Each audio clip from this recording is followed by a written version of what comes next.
Hello and welcome to my 2025 Halloween Haunt. Today I will be showing you and showcasing everything I've done, the scenes I've done, the stories I've done, and absolutely everything. So we're going to hop to the less exciting side. I'm going to save the better stuff for last. So let's hop to it. So here I have all my inflatables. Next year I will be selling them all and going full animatronic, which is really exciting to hear. And if you're interested in any of these, I'm selling a few. I've reserved a lot of them. The two in the back I will not be selling, and we're talking about those in a minute. So starting here, I have my first prototype I've ever owned, and it's very cool. It has a ghost, micro LED lights in there. It's got short circuit effect, and it looks great. And I will be selling that one. Someone's already reserved for that. Then I have this Halloween globe. As you can see, it's starting to wear out. But if I hit it like that, you can kind of see the bad effect. I thought it would work better. It just doesn't work as good. But, you know, better than nothing. Cool. Unique. And then I have this one. This one's really cool on the arm animation, and it has a green kaleidoscope. You see the lights on these inflatables later, or I show them in the start of the video. Most likely will. But it looks great. I feel like they are all unique from each other. That one having short circuit, micro LEDs. This one has whirlwind, and this one has animation motor. So here I have another three, just like these over here, from the trio down here. And up here, they're all unique from each other in each row by each way. So this one is a mixed media. As you can see, it has that fuzzy fabric, and this one's really cool. I don't really want to sell this one, but I have no other use for it, so I will be selling it.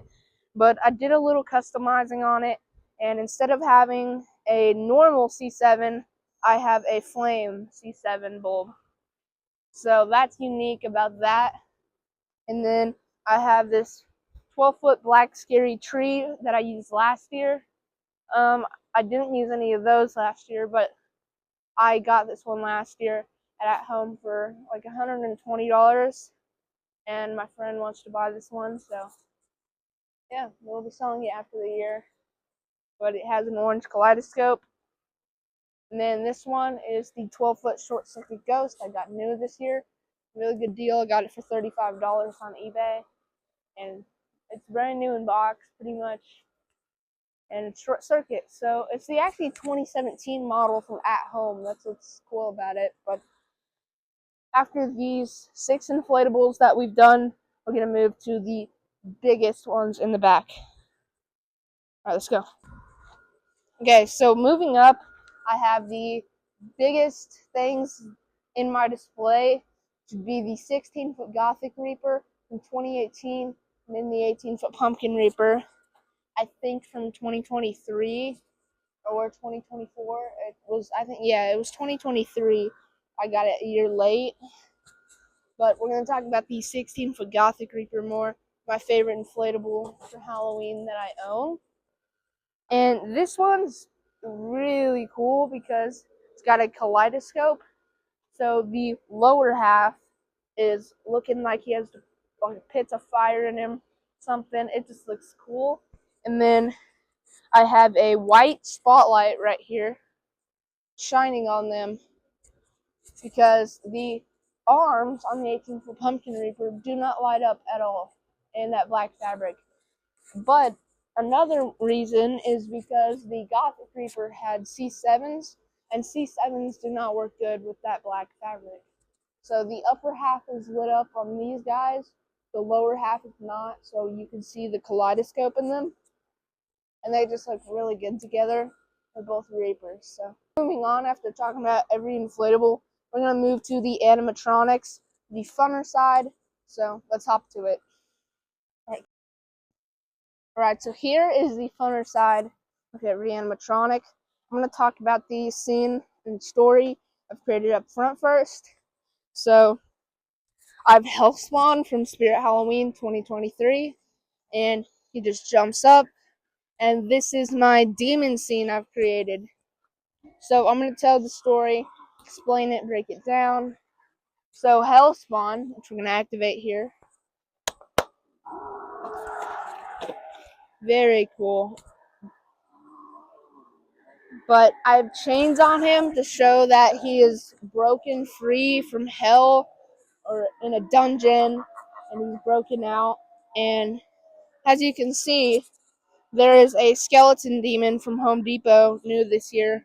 He's climbing the fence, escaping, come get people, I don't know, break things, cause terror, and he's just coming over to do all those things. So there's actually 3 of them. We'll see those in a minute. But I have flame lamps hanging, and they're really cool. They're not as cool as the big flames, which we're talking about in a little. But those have chains, and the chain is actually like, so there is a skeleton demon right there, and he is using the chain for support, or is hanging it himself. Either way you want to see it, it works both ways. You can see him right there hanging the. And then that's 2 skeleton demons. We'll activate Hellspawn again. Yeah, very cool. And then for the second demon of the demon scene, I have Fire Demon, new this year for 2025. And he is the one that's creating the fire, as you can see there. We'll activate him again so you can get a full demo. I don't know if you guys can hear the animatronics or not, but there you go.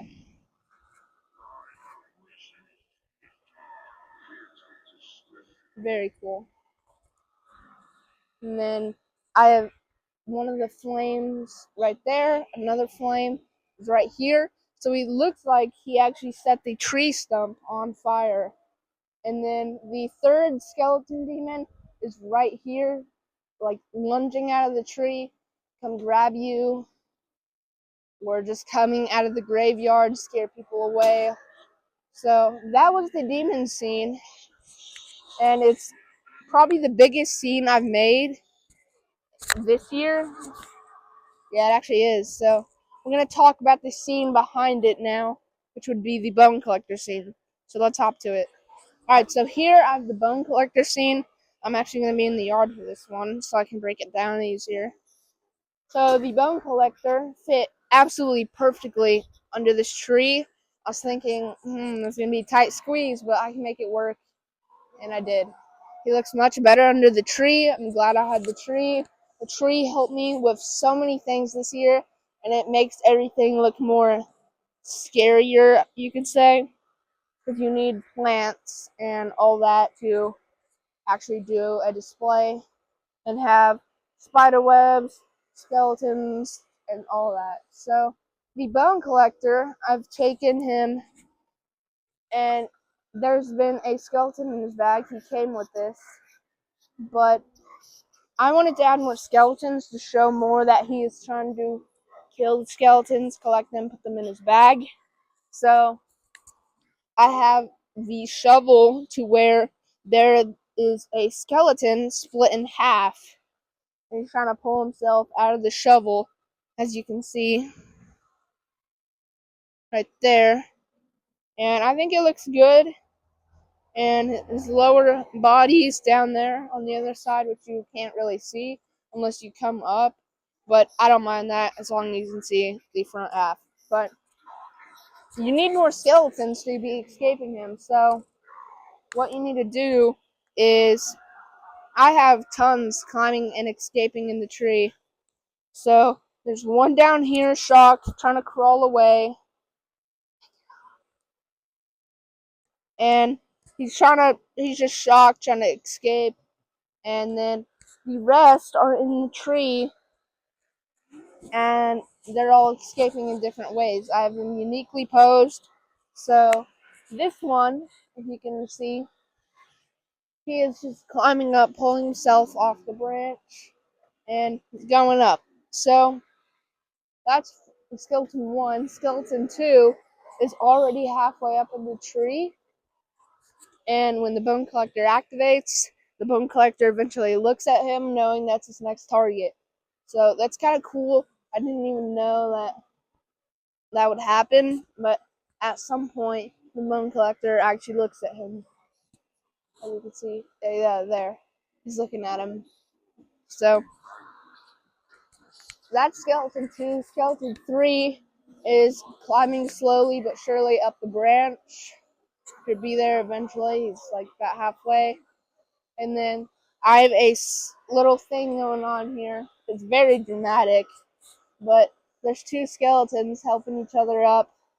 This one is up there gripping his feet on a branch and pulling up his friend because his friend's about scared to death. So they are about to be burned, as you can see.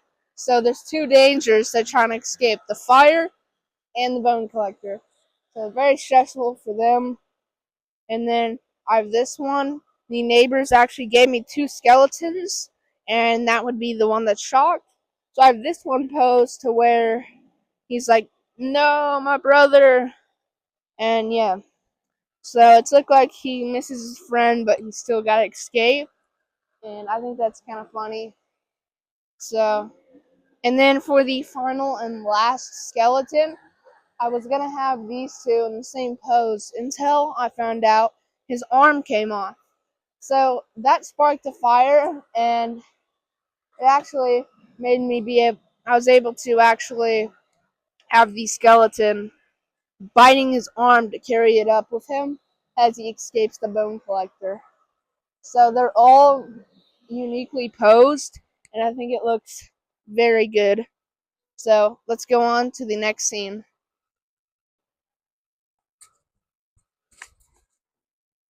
Alright, so for the next scene, I have Emiline right behind this tombstone, and the scene here is that it's a very small scene, but she is protecting her tombstone, so she's always behind it, and people walk by it, get near it. She is not wanting anyone near it, the safety of it, and that's why she just jumps forward all the way till the fence. So she comes out very far, scares almost anyone, and the tombstone I have here, it actually looks like it would be hers. The design's very unique, and it looks like it just fits with her a ton. And the name on the tombstone is actually Emiline. It's close enough to Emiline. The tombstone looks, and it has almost the right name on it. And it just looks good. So the story here is that she's protecting her tombstone, and just comes out and jumps at you. So after that scene, since it's very small, we're going to move on to the next one. Alright, so for the next scene, I have the Gordo animatronic, and I've customized him a lot. As you can see, the whole pillar is changed, and it looks better for my display because it matches with all the others. So before we talk about Gordo, I have a pattern going on with the pumpkins, and the pumpkins are going on with the pattern like, this one's an evil pumpkin, this one's happy, this one's evil, and that one's happy. So Gordo was an evil pumpkin until he got corrupted with almost, anything from either the Phantom or the Levitating Reaper. One of those could put the, you know, corruption on him. And the corruption is that he started growing again. And they actually put vines on it already to kind of show that more for me. So, thankfully. But he's on here. He jumps up and scares so many people, surprisingly, because it's just so unexpected. So the motion sensor is actually right here on a towel. Mine's kind of weird right now. It's messed up a little. But Gordo is actually off right now because the piston doesn't work. But I'll be showing videos of him working on the screen while I'm talking. So looks good, and I have extra moss I got at like Hobby Lobby so I can cover the entire top of the pillar to show that he's still growing. So very small. It's kind of hard to notice that he was a evil pumpkin that was in the pattern and got corrupted. It's kind of hard to see that, but he fits good and it just works good. He's taller and he's scarier because he's more eye level and it just works better. Alright, so this is after that, there's no more scenes. I was gonna do a scene and have vampire bats all across the branch up there, but didn't have time, didn't have enough money, and I wanted to get more stuff for Christmas. So, I mean, there's sort of a story. So, there's a ton of trees that were growing in this yard, and that tree stump you saw it was cut down earlier, and it's on fire. So, a ton of them were cut down, and this one was cut a little higher, and Desmodus landed on it, and it's essentially his house, home, anything, and he just, it's his now, so he's guarding it. So, let's see him pop up. And he is loud, which is something that makes up how, like, loud and sudden it is, which actually scares people better that way, and it's cool. So he's one of the best props this year. The scaring. Not my favorite, but one of my favorites. Almost all of them are my favorite, obviously. Except for Gordo. Gordo is, he broke a lot this year. So. But, that's kind of the story. And then moving up, I have the two last, like, colossals. You can see you're coming up here. And which would be the Levitating Reaper. And he is just sitting here in between the bushes. I thought it would be a tight squeeze, and it really was, because I had to build him here, pull him over in here, and so you may think, oh, it's weird how his scythe is in the tree, but I think it's better that way to show how really tall he is, to how he's getting to the top of the tree, and it looks good because it just really shows how tall he is, and it's cool. So the bad thing is, though, is that you can't see, or you may lose the effect of him floating because this bush up front. But if you do really understand, you can see it at a lot of angles, but most of the time you're gonna see him floating. Because I don't think anyone has seen him with a body in their eyes, so very cool. They're activating right here. Motion sensor is really high.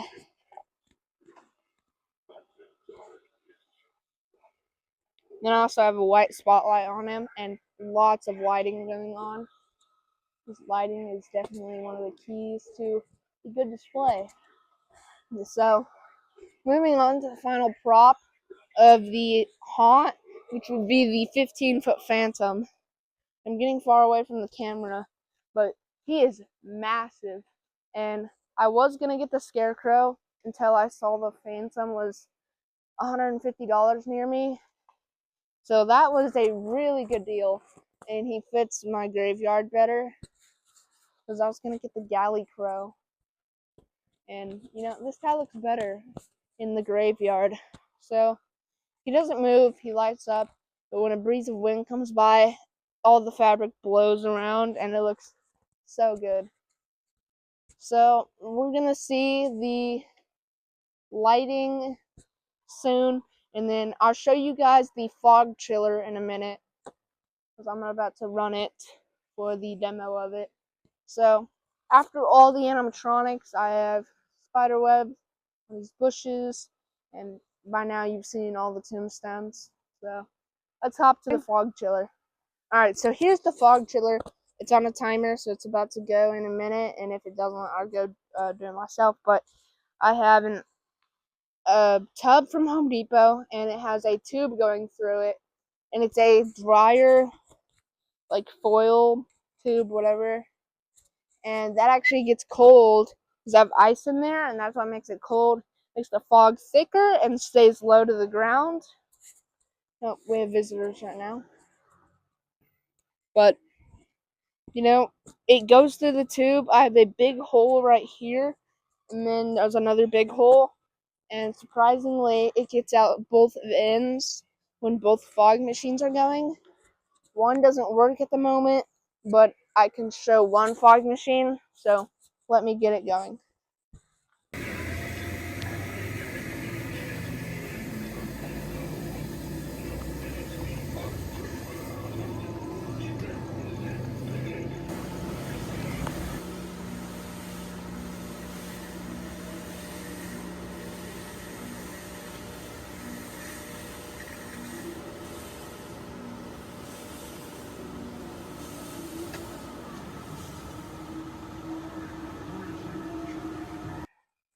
Alright, so that's going to be it for the 2025 Halloween Haunt walkthrough and explanation.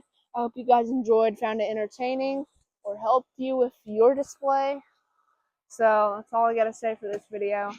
And I really hope you guys enjoyed. So I'll see you guys in the next one. Peace out. Bye.